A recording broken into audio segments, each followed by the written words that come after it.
నమస్తే. నేను మీ బాబీ వర్ధన్. బీబీసీ వాయిస్ ఛానల్లోని కామెంటరీ బాక్స్ కార్యక్రమానికి స్వాగతం. ఇవాళ ఒక అంతర్జాతీయ అంశానికి సంబంధించి పైపెచ్చు విషాదకరమైన అంశానికి సంబంధించి విశ్లేషణ చేయడానికి నేను మీ ముందుకు వచ్చాను. ప్రకృతితో పరాచికలాడితే ఆ ప్రకృతి ఎలాంటి విపత్తుల్ని ప్రపంచానికి పరిచయం చేస్తుందో అనే అంశానికి సంబంధించి మనం ఇవాళ తాజాగా అమెరికా దగ్ధమైపోతున్న అంశంలోకి వెళ్ళబోతున్నాం. ప్రకృతిని మనం సవాలు చేస్తే అది మనల్ని సవాలును చేస్తుంది. ప్రకృతి ప్రకోపిస్తే జనజీవనం చిన్నాభిన్నమవుతుంది. ప్రకృతిని పరిరక్షించుకోకపోతే భూమండలం శ్మశాన వాటికిలా మారుతుంది. ఇలాంటి పదాలు వాడటానికి కొంచెం ఇబ్బందిగా ఉన్నా ఇప్పుడు అక్కడ జరుగుతున్నది అది.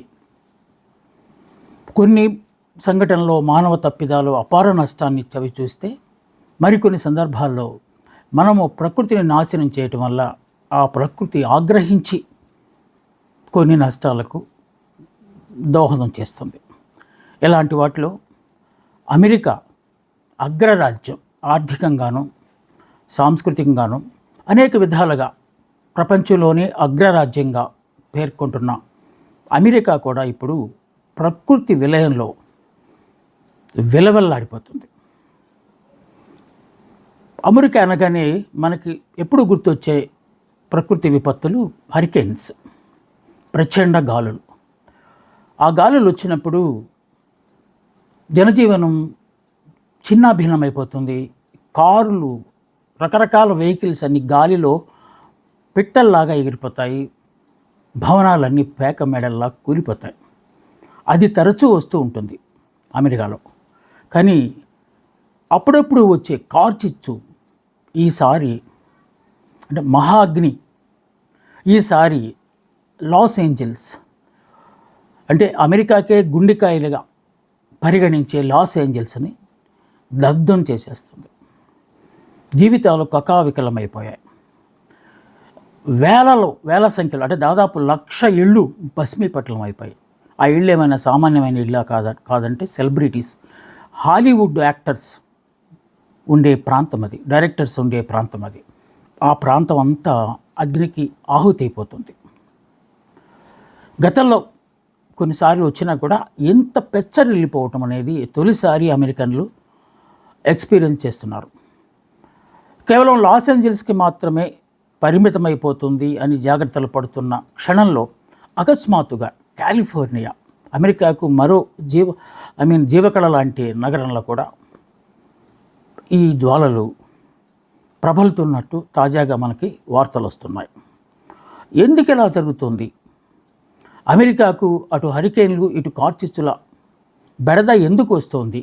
ఇవి మానవ తప్పిదాలా, లేకపోతే ప్రకృతే ఆ విధంగా నష్టాలు సంభవించేలా చేస్తుందా అంటే తప్పనిసరిగా కొన్నిటిని మనం మానవ తప్పిదాలుగానే పరిగణించాల్సి ఉంటుంది. ప్రకృతి వైపరీత్యం కూడా మానవులు చేసిన తప్పుల వల్లే వస్తుంది. ఉదాహరణకు గ్లోబల్ వార్మింగ్ అనే ఒక ప్రక్రియ ప్రపంచం మొత్తాన్ని భయపెట్టిస్తుంది.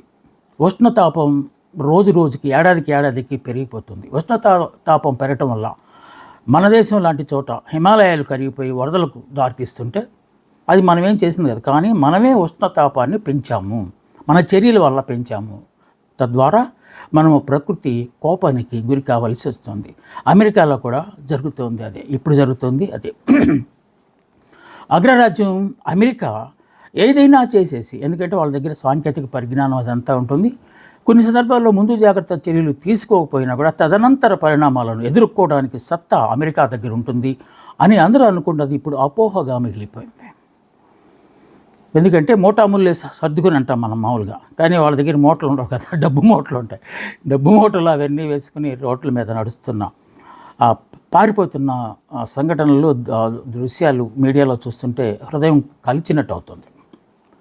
అసలు ప్రపంచంలో ఇలాంటి విపత్తులు ఏ దేశాల్లో ఎక్కువగా వచ్చాయి, ఎంతెంత నష్టాన్ని అవి చేకూర్చాయనే అంశాల మీద ఒక్కసారి టూకీగా మనం డిస్కస్ చేసిన తర్వాత ఆ తర్వాత మళ్ళీ వర్తమానంలోకి వెళ్దాం. 1977 భారతదేశంలో ఆంధ్రప్రదేశ్ రాష్ట్రంలోని దివిసీమ అనే ఒక ప్రాంతంలో సూపర్ సైక్లోన్ పెను ఉప్పెన వచ్చి 10,000 మంది పైచిలికి 10,000కి పైచిలికే ప్రాణాలు కోల్పోయాడు. ఎందుకంటే అప్పట్లో గణాంకాలు సేకరించడం చాలా కష్టమైంది. అంటే ఎటు చూసినా శవాల గుట్టలే కనుక. సో 10,000 ఒక అంచనాకు వచ్చారు. 10,000 ప్రాణాలను తీసేసింది. 10 లక్షల పశుపక్షాదులను కూడా చంపేసింది. ఇక అపారమైన నష్టం, ఏళ్ల తరబడి అక్కడ పంటలు కూడా పండని ఒక వాతావరణం వచ్చింది. దాదాపు 275 కిలోమీటర్ల వేగంతో వచ్చిన ప్రచండ గాలులు, సముద్రము అంతా ఆ ప్రాంతాన్ని అతలాకుతలం చేశాయి. ఇది ఇంకా భారతీయులు, ముఖ్యంగా ఆంధ్రప్రదేశ్ రాష్ట్రీయులు మరిచిపోలేని ఒక విషాదమైన సంఘటన. ఇక 2004లో ఇండోనేషియా సునామీ నమ్రతా దీవుల్లో ప్రారంభమైన, అంటే హిందూ మహాసముద్రంలో నమ్రతా దీవుల్లో ప్రారంభమై దాదాపు 14 దేశాలకు విస్తరించిన ఈ పెను సంచలనం లేకపోతే సునామీలో 150,000 మంది ప్రాణాలు కోల్పోయారంటే ఆశ్చర్యమే. ఇంకా లక్షల కోట్లలో ఆస్తి నష్టం, ప్రాణ నష్టంతో పాటు ఆస్తి నష్టం కూడా జరిగింది. ఎందుకంటే 14 దేశాల్లో జరిగిన ఇది. సునామీ హెచ్చరికలు మనకు కూడా వచ్చినప్పటికీ పరిమితంగానే మనం నష్టపోయాం. ఇది ఒక పెను ప్రమాదంగా ప్రకృతి పరంగా మనం గుర్తుపెట్టుకోవాల్సిన అంశం. ఇక సైబీరియాలో కూడా ఇప్పుడు కాలిఫోర్నియా, లాస్ ఏంజల్స్లో వస్తున్న కార్చిచ్చే ముట్టుకొని 5,50,00,000 హెక్టార్లు తగలపడిపోయింది. దాన్ని బట్టి చూస్తే ఎంత మేర ప్రాణ నష్టం ఉంటుంది లేకపోతే ఆస్తి నష్టం ఉంటుంది అనేది మనం ఈజీగా అంచనా వేయడానికి వీలుంది. భారతదేశానికి సంబంధించి మరో పెను ప్రమాదం 1993లో మహారాష్ట్రలోని లాతూర్ అనే ప్రాంతంలో వచ్చిన భూకంపం. కనీ విని ఎరుగని భూకంపం అది. రెక్టర్ స్కేల్ మీద దాదాపు 7ను మించి, అంటే 8 దాకా వెళ్ళిన ఆ పెను ప్రమాదం అనేక మంది ప్రాణాలు తీసింది. అప్పుడు వేసిన అంచనాల ప్రకారం 10,000 పైచిలుకు, అంటే మన దివిసీమ ఉప్పెనలో చనిపోయిన వాళ్ళకి దాదాపు అంతే సమానంగా, ఇంకా అంటే ఆ డెబ్రీస్, ఆ ఆమె శిథిలాల మధ్యలో ఉన్న కొన్ని శవాలను తీయటం కష్టమైంది కనుక ఒక అంచనాకు వచ్చి 10,000 మంది ప్రాణాలు కోల్పోయారని మాత్రమే అప్పట్లో చెప్పగలిగారు. 130,000 కుటుంబాలు వీధిని పడ్డాయి. లాతూర్ కోలుకోవడానికి ప్రపంచ బ్యాంకు దగ్గర నుంచి అనేక సంస్థలు సహాయం చేస్తే దాదాపు దశాబ్దం పాటు పడితే కానీ ఆ గ్రామాన్ని ఒక రూపానికి తీసుకురాలేకపోయారు. అది ప్రకృతి ప్రకోపిస్తే జరిగే నష్టం, అపారమైన నష్టం. ఇక 2005లో ఇందాక మనం అనుకున్నట్టు అమెరికాకు హరికేన్లు అనేవి సర్వసాధారణంగా వస్తూ ఉంటాయి. సంవత్సరాల తర్వాత సంవత్సరం వస్తూనే ఉంటాయి. అప్పుడు వచ్చిన కత్రినా హరికేన్ అనేది, కత్రినా అని పేరు పెట్టేదానికి, కత్రినా హరికేన్ అనేది అపారమైన నష్టాన్ని కలిగించింది. $300 బిలియన్, అంటే దాదాపు 5-6 దేశాల తాలూకు ఆర్థిక వ్యవస్థ అంతా ఆ నష్టంలోనే ఉన్నట్టు మనకు అప్పట్లో అంచనా వచ్చి చాలా ఇళ్ళు కోల్పోయి ఆస్తి నష్టం కూడా జరగటం వల్ల ఈ $300 బిలియన్ దాని ఒక అంచనాకైతే వచ్చారు. ఇలాగా కొన్ని దేశాల్లో, అలాగే జపాన్లో కూడా ఒకసారి 2011 అనుకుంటున్నాను, 11లో టొవోకు భూకంపం అని చెప్పి ఒకటి వచ్చింది. దానిలో కూడా 1,000 మంది చనిపోయారు. $290 బిలియన్ వాళ్ళకి నష్టం వచ్చింది. అంటే అక్కడ ఇళ్ళు చాలా తాత్కాలికంగా అంటే ఒకవేళ పడిపోయినా కూడా ప్రమాదం లేని ఇళ్ళు అక్కడ నిర్మించుకుంటారు కనుక జపాన్లో ఆ సాంకేతిక పరిజ్ఞానం వాళ్ళ దగ్గర ఉంది కనుక ప్రాణ నష్టంగానే వాళ్ళు తగ్గించగలిగారు. కాకపోతే ఆస్తి నష్టాన్ని మాత్రం తగ్గించలేకపోయారు. ఇలాగా ప్రకృతి ఎప్పుడైనా మన మీద పగబట్టడం అనేది పదాన్ని మనం వాడాలో లేదు తెలియగాని, బట్ నిజంగానే ఎందుకు పగబట్టదు? మనం దాన్ని నాశనం చేస్తున్నప్పుడు, ప్రకృతిని నాశనం చేస్తున్నప్పుడు పగబట్టే ఆస్కారం ఉంది కదా. సో అలాంటి సంఘటనలు మనమే ఆహ్వానిస్తున్నామా అని చెప్పి ఈ సంఘటనలు కనుక చూస్తే మనకి అర్థమవుతుంది. ఇప్పుడు మళ్ళా లాస్ ఏంజల్స్కి వద్దాం. లాస్ ఏంజల్స్లో జనవరి 7వ తేదీన కార్చిచ్చు మొదలైంది. ఇప్పటిదాకా అది కొనసాగుతూనే ఉంది. కొనసాగటం కాకుండా ప్రక్క ప్రాంతాలకు కూడా విస్తరిస్తూ పోయి ఇప్పుడు మళ్ళీ అమెరికాలోనే మరో పెద్ద నగరమైన కాలిఫోర్నియాలో కూడా వచ్చేసింది. చాలా రిచ్ పోష్ ఏరియా అంటారు దాన్ని. ఇప్పుడు ఇందాక మనం చెప్పుకున్న లాస్ ఏంజల్స్లో ప్రత్యేకత ఏంటంటే హాలీవుడ్ మొత్తం అక్కడే ఉంది. ప్రపంచంలోనే అత్యంత ఖరీదైన నగరంగా దాన్ని చెప్పుకుంటారు. హాలీవుడ్ స్టార్స్, ఆల్మోస్ట్ స్టార్స్ అందరి ఇల్లు భస్మీపట్నం అయిపోయింది. డైరెక్టర్లు స్పీల్బర్గ్ కానీ, కెమెరాన్ కానీ, వాళ్ళ ఇల్లు కూడా దగ్ధమైపోతున్నాయి. కాలిపోతున్న దృశ్యాలను ప్రక్క ప్రాంతాలకు వెళ్ళిపోయి ప్రత్యక్ష ప్రసారాల్లో చూస్తూ వాళ్ళు దుఃఖభరితమైపోవటం అనేది కలిచివేస్తుంది. అలాగే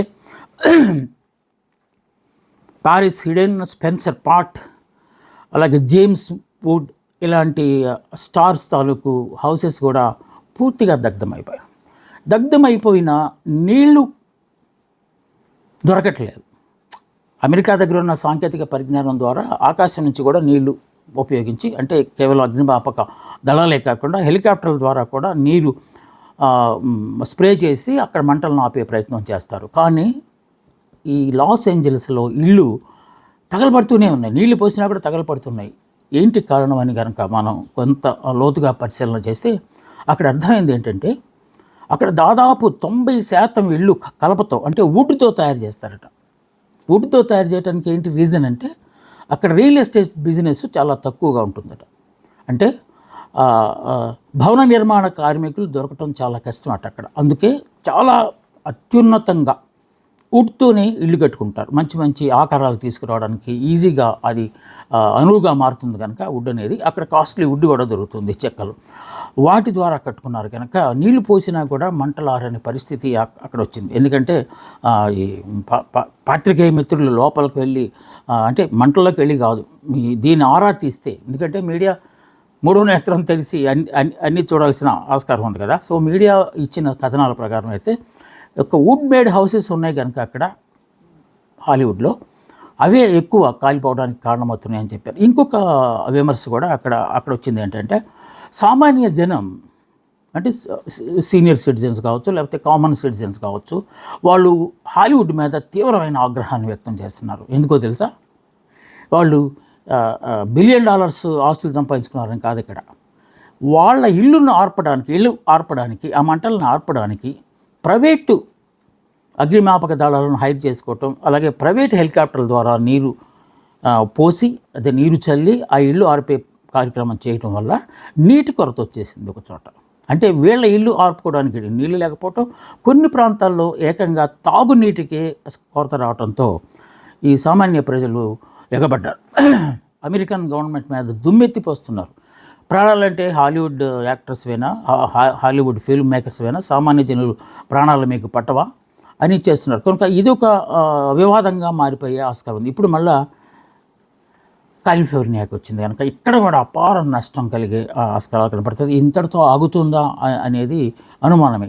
అమెరికా ఎంత ప్రయత్నం చేస్తున్నా, ప్రక్క దేశాల సహాయం చేస్తున్నా ఈ అగ్నిజ్వాలలు, ఈ కార్చిచ్చు ఆరిపోయేలాగా లేదు. ఒక ప్రక్క ప్రాణ నష్టాన్ని ఇప్పటిదాకా అయితే మనకు తెలిసిన దాని ప్రకారం 30 మంది మాత్రం ప్రాణాలు కోల్పోయారని ఒక అంచనాకు వచ్చారు. కానీ ఆ సంఖ్య పెరిగే అవకాశం ఉన్నది. ఎందువల్లనంటే మనిషి పరుగు కంటే వేగంగా కార్చిచ్చు పరిగెడుతోంది. అందువల్ల మనుషులు బతకడానికి కష్టమే అవుతుందని చెప్పి కొంతమంది చెప్తుంటే, అక్కడ ఎంత ఉదయవాలకమైన దృశ్యం ఉందంటే, వాళ్ళ దగ్గర ఉన్న కాస్ట్లీ వెహికల్స్ దాదాపు కోట్లలో ఉంటాయి వాళ్ళ వెహికల్స్ అన్నీ. అంటే కార్లు కావచ్చు, వ్యాన్లు కావచ్చు, వాటిని ఎలాగోలా రక్షించుకుందామనో లేకపోతే వాటి ద్వారా పరుగులు పెడదామని వెళ్తుంటే వాటి వెనకే మంటలు వ్యాపించడంతో కారులోంచి దిగేసేసి పరిగెత్తడం మొదలు పెడితే కార్లన్నీ భస్మీపట్నం అవుతుంటాయి. కళ్ళ ముందే కన్నీళ్ళు పరివంతం అవుతున్నారు వాళ్ళంతా. ఇదంతా అసలు అమెరికాలో ఏం జరుగుతుందంటే, ఇప్పుడు సడన్గా మళ్ళీ కాలిఫోర్నియాకి కార్చిచ్చు ప్రవేశించడంతో అక్కడ ఏకంగా ఎమర్జెన్సీ ప్రకటించారు. అంటే ఎమర్జెన్సీ ప్రకటించడం అనేది సాధారణంగా అమెరికాలో చాలా అరుదుగా అలాంటి పనులు చేస్తారు. ఎందుకంటే అది విపత్తు ఎటు చూసినా కూడా మనం ఇంకా బయటపడటానికి వీలు లేని పరిస్థితిలోనే అక్కడ ఎమర్జెన్సీ అనేది డిక్లేర్ చేస్తారు.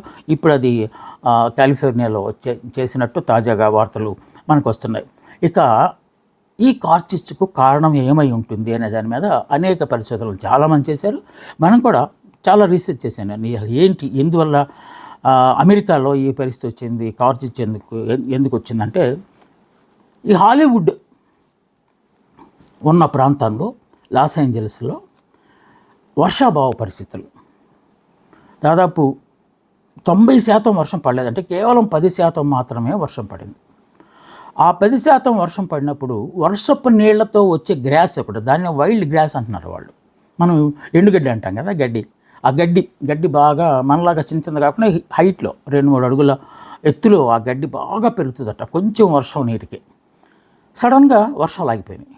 వర్షాలు ఆగిపోవడంతో పాటు 10% మాత్రమే వర్షం వచ్చి డ్రౌట్ వచ్చేసింది. పూర్తిగా అక్కడ దుర్భిక్ష పరిస్థితులు వచ్చేసినాయి. అంటే ఇంకా తాగునీళ్ళు అన్నీ ఎలాంటివి అయినా ఎక్కడి నుంచైనా తెప్పించుకునే ఆస్కారం ఉంది. కానీ బట్ అటవీ ప్రాంతంలో ఆ నీరు లేకపోవటం వల్ల అది ఫైర్కి అనుగుణంగా ఆ గడ్డి మారిపోయింది. ఎండుగడ్డిలాగా మారిపోయి ఎప్పుడు చిన్న రవ్వ పడినా కూడా మంటలు చెలరేగే అవకాశం ఉన్న పరిస్థితులు ఆ వైల్డ్ గ్రాస్ వల్ల వచ్చినాయి అనేది ఒక కారణంగా చెప్పుకుంటున్నారు. మరో కారణం ఏంటంటే, ఇలాగే చెట్లు ఎక్కువగా దట్టంగా ఉంటాయి కనుక, అది అడవి కనుక, ఆ పరిసర ప్రాంతాలన్నీ అడవి ప్రాంతం కనుక, ఎండిపోయిన చెట్లు ఒకదానికొకటి రాసుకోవటం వల్ల నిప్పు రేగి అది విస్తరించింది, అది కార్చిచ్చుగా మారిందని ఇంకొక కారణంగా చెప్తున్నారు. మరో ముఖ్యమైన కారణం ఏంటంటే, ఇందాక మనం అనుకున్నట్టు ప్రకృతి తనకై తానే చేసిందా, మానవ తప్పిదం వల్ల ఇది జరిగిందా అనే దాని కనుక మనం కనుక ఒకసారి లోతుగా పరిశీలిస్తే అక్కడ జరిగింది ఏంటంటే, ఎక్కువ హాలీవుడ్ సినిమాల్లో స్టంట్ సీన్లు ఎక్కువ పెడతారు. స్టంట్స్ అంటే ఫైర్ స్టంట్స్ కూడా ఎక్కువ ఉంటాయి. మనం ఏ హాలీవుడ్ సినిమా చూసినా కూడా తెరల మీద మంటలే చూపెడతారు. సో ఆ మంటల షాట్లు తీసి పూర్తిగా ఆర్పకుండా వెళ్ళటం వల్ల అవి అంటుకున్నాయని చెప్పి ఇంకొక కారణంగా దాన్ని భావిస్తున్నాను. ఎందుకంటే ఒక నిర్ధారణకు రావడానికి ఏ కారణాలు దోహదం చేశాయి అనే దాని మీద ఒక అంచనాలకు వచ్చినప్పుడు ఇది కూడా ఒక కారణంగా అనిపించింది. ఇంకా కొంతమంది పిక్నిక్స్ కోసం వెళ్ళి, అంటే ఆ ప్రాంతం అంతా సెలబ్రిటీస్ ఉంటారు కనుక ఆ పరిసర ప్రాంతాల్లో పిక్నిక్లు కూడా తరచుగా జరుగుతుంటాయి. ఆ పిక్నిక్లు చేస్తూ ఆర్టిఫిషియల్ ఫైర్ వుడ్ని తయారు చేసుకుని అక్కడ రాత్రులు క్యాంప్ ఫైర్లు వేసుకోవటం వల్ల, వాటిని వదిలేసి రావటం వల్ల ఈ గాలి, మనం ఇందాక అనుకున్నట్టు కార్చిచ్చుకి ఇంకో ప్రధానమైన కారణం ఏంటంటే, గంట కంటే ఎక్కువ కిలోమీటర్ల వేగంతో గాలులు కూడా వీస్తున్నది. కార్చిచ్చు వల్ల గాలులు వచ్చినాయా, లేకపోతే గాలుల వల్ల కార్చిచ్చు స్ప్రెడ్ అవుతుందనేది అర్థం కాని అయోమయ పరిస్థితి అక్కడ ఉన్నది. సో ఆ గాలి వల్ల ఈ పిక్నిక్లో వదిలేసిన ఈ మంటల తాలూకు అవశేషాలు మళ్ళా కార్చిచ్చుగా మారినాయా అని చెప్పి ఇంకొక కోణంలోంచి దీని కారణాన్ని వెతికే ప్రయత్నంలో భాగంగా పరిశోధకులు చెప్తున్న అంశం. ఇంకొక అంశం ఏంటంటే, అక్కడ డ్రగ్స్ చాలా ఫ్రీగా దొరుకుతాయి. మనకు తెలిసిందే, డ్రగ్ మాఫియాలు అక్కడ ఉంటాయి. అలాగే గన్ కల్చర్ చాలా ఎక్కువగా ఉంటుంది, అది కూడా మనకు తెలుసు. కాకపోతే కొంతమంది జులాయిలు, అంటే ఏమన్నా జైలు శిక్షలు పడి బయటకు వచ్చేసి ఏ ఉద్యోగం లేక బయట తిరిగే వాళ్ళని అక్కడ రోగ్స్ అంటారు, రోడ్ సైడ్ రోగ్స్ అంటారు. వాళ్ళు సిగరెట్లు తాగి ఎక్కడ పడితే అక్కడ పడేస్తూ ఉంటారని, వాళ్ళు ఏదో ఒక దానికోసం, దొంగతనాల కోసం మరి ఏ దానిలో సేకరించడం కోసం అటవీ ప్రాంతంలోకి వెళ్ళిపోయి అక్కడ సిగరెట్లు తాగి పడేయటం వల్ల ఆ సిగరెట్లు ఆకులు చెట్లకు ముట్టుకుని ఈ కార్చిచ్చు వచ్చిందేమోనని మరో కారణంగా చూస్తున్నారు. ఈ కారణాలు వెతికే ప్రయత్నంలో అమెరికన్ ప్రభుత్వానికి లభించిన కొన్ని ఆధారాలు మనం వేటిగా చెప్పుకోవాలంటే, హెచ్టీ వైర్స్, ఆ ప్రాంతం మీదుగా వెళ్ళే హై టెన్షన్ వైర్లు ఉంటాయి, కరెంటు వైర్లు ఉంటాయి కదా, అవి అక్కడక్కడ డ్యామేజ్ అయినట్టు అవి రాలి పడటం వల్ల, అంటే తెగి పడిపోవటం వల్ల మంటలు వాటి ద్వారా వ్యాపించాయేమో అని చెప్పి ఒక అంచనా కూడా వచ్చారు. అలాగే వర్షం పడినప్పుడు పిడుగులు రావటం, లేకపోతే మెరుపులు రావటం వల్ల కూడా ఆ మెరుపుల వల్ల స్పార్క్ వచ్చేసి దానికి తగలటం వల్ల ఇలాగా ఈ నష్టం జరిగిందేమో అని చెప్పి కొంత అంటున్నారు. ఇవి కాక ఆ పరిసర ప్రాంతాల్లోనే, లాస్ ఏంజలస్ పరిసర ప్రాంతాల్లోనే వాల్కనోస్ ఉన్నాయి. వాల్కనోస్ ద్వారా లావా బయటకు వచ్చి ఆ లావా ద్వారా ఏమైనా మంటలు అంటుకున్నాయా అనే కోణం నుంచి కూడా పరిశీలన చేస్తున్నారు. ఏదేమైనా అమెరికా అపార నష్టాన్ని చవి చూడడానికి ప్రధానమైన కారణం ప్రకృతి విపత్తు. ఇంకొక కారణం కూడా ఉంది.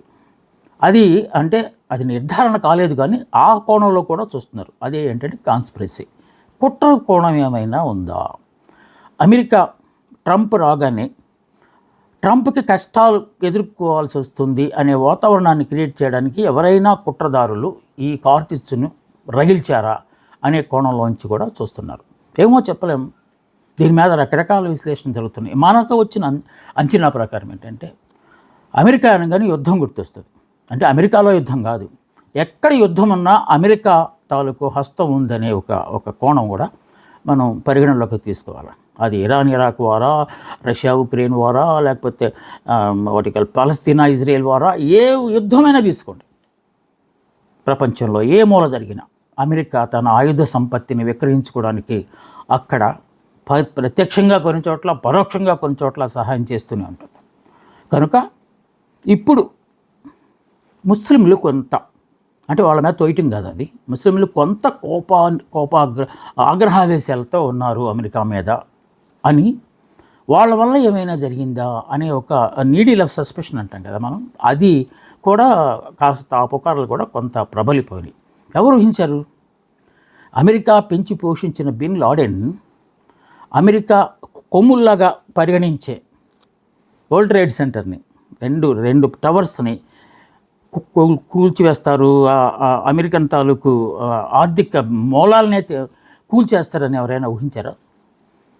అలాంటిది ఏమైనా జరిగిందా ఇప్పుడు కూడా అని ఇట్లాగ రకరకాల విశ్లేషణలు, వాదనలు, విమర్శలు వస్తూనే ఉన్నాయి. కానీ నిర్ధారణకు వచ్చేదాకా అమెరికా అంత తేలిగ్గా ఈ అంశాన్ని వదిలిపెట్టదని మనం అందరం భావించాలి. ఎందువల్లంటే ఎలాంటి చోట అయినా, ఇప్పుడు బిన్ లాడెన్ ఫర్ ఎగ్జాంపుల్, ఇందాక మనం చెప్పుకున్న బిన్ లాడెన్ ఆ సంఘటన తర్వాత వరల్డ్ ట్రేడ్ సెంటర్ టవర్స్ని కూల్చేసిన తర్వాత అజ్ఞాతంలోకి వెళ్ళిపోయాడు.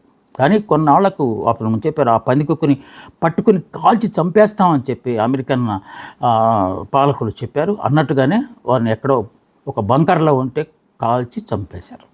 అలాగే దీనిలో ఈ అంశంలో, ఈ కార్చిచ్ అంశంలో ఎక్కడైనా పొరపాటున కుట్ర కోణం ఉందంటే ఆ కుట్రను వెలికి తీయడానికి అమెరికా శాయశక్తులా ప్రయత్నిస్తుంది. అది మాత్రం మనం తప్పనిసరిగా గుర్తుపెట్టుకోవాలి. ఎందుకంటే దట్ ఈజ్ అమెరికా అనేది. ఇప్పుడు జనం వీధుల్లోకి వచ్చేసి అదేదో అంటారు కదా, చాలా కంట్రీలో అంతర్యుద్ధం అంటారు కదా, అంటే పెద్దోళ్ళు వర్సెస్ పేదోళ్ళు లాగా అనమాట. ఇప్పుడు ఇక్కడ హాలీవుడ్ వాళ్ళకే అంత ప్రత్యేకత మీరు ఇస్తున్నారు, ఎందుకంటే వాళ్ళ వల్లగా మీకు ఆర్థిక వనరులు ఎక్కువగా పెరుగుతున్నాయి, అందుకే సామాన్య జనాన్ని పూర్తిగా విస్మరించారు. మీరు తాగునీటి సమస్య వచ్చినా కూడా మీరేం పట్టించుకోవటం లేదు అనే విమర్శలు వస్తున్న నేపథ్యంలో ఇప్పుడు కాలిఫోర్నియాలో ఎమర్జెన్సీ మొత్తం ప్రభుత్వమే పాలనా యంత్రాంగాన్ని మొత్తాన్ని తీసేసుకొని వాళ్ళకి సహాయ కార్యక్రమాలు చేసే ఇది నిజంగా అమెరికాకు ఒక హెడ్ఏక్ లాంటిది ఇప్పుడు జరుగుతున్న ఈ అంశం. కానీ అక్కడ అపార నష్టం జరుగుతుంది. అక్కడ నీళ్ళు వేస్తే కనీసం కొంతైనా మీరే ఆస్కారం ఉంది. ఎందుకంటే హాలీవుడ్ని నిర్మించుకోవాలంటే లక్షల కోట్ల ధనం కావాల్సి వస్తుంది. కనుక దాన్ని పరిరక్షించుకుని తద్వారా మళ్ళీ పునర్జీవం పొందడానికి వాళ్ళు ప్రయత్నం చేస్తున్నట్టు మనకు అనిపిస్తున్నది. ఏదేమైనా కార్చిచ్చు రాకుండా ఉండాల్సింది. వచ్చిన కార్చిచ్చును ఎంత త్వరగా వాళ్ళు సమస్య పోయేలాగా చేస్తే సమస్య అంత తొందరగా పరిష్కారం అవుతుందని చెప్పి ప్రపంచవ్యాప్తంగా జనం చూస్తున్నారు. ఎందుకంటే అమెరికా అగ్రరాజ్య హోదాను కోల్పోకుండా ఉండాలంటే ఇలాంటి విపత్తులు వచ్చినప్పుడు ప్రపంచవ్యాప్తంగా దేశాలన్నీ అమెరికా వైపు చూస్తాయి. సో ఇప్పుడు అదే చేస్తున్నారు అందరూ. కానీ ఇది వేరే కోణంలోంచి అమెరికాని చూస్తున్నారు. ఎంత టెక్నాలజీ పెరిగిందని చెప్పుకుంటున్న అమెరికా ఈ కార్చిచ్చును ఆపలేని పరిస్థితి ఏంటి అని ఒక ప్రశ్న వస్తుంది. అందుకే ఇప్పుడు మళ్ళీ మనం ప్రకోపిస్తే, ప్రకృతిని మనం సవాలు చేస్తే అది సవాలుగా ప్రపంచాన్ని మారుస్తుంది అనేదాన్ని మరొకసారి గుర్తు చేసుకుంటూ అమెరికా సురక్షితంగా బయటపడాలని, ఈ లాస్ ఏంజల్స్, కాలిఫోర్నియా దేశాల వరకే అది పరిమితమైపోయి మిగతా ప్రాంతాలకు పెచ్చరలకుండా వ్యాపించకుండా ఉండాలని, ఆ దిశలో అమెరికాకు సహాయం చేసే ఇతర దేశాలు కూడా అడుగులు వేయాలని మనము ఆశిద్దాం. ఇది ఇవాళ ప్రకృతి విపత్తులో వచ్చే అపారమైన నష్టాలకు సంబంధించిన విశ్లేషణ. మీకు నచ్చిందని నేను భావిస్తున్నా. నమస్తే, మీ బాబీ వర్ధన్.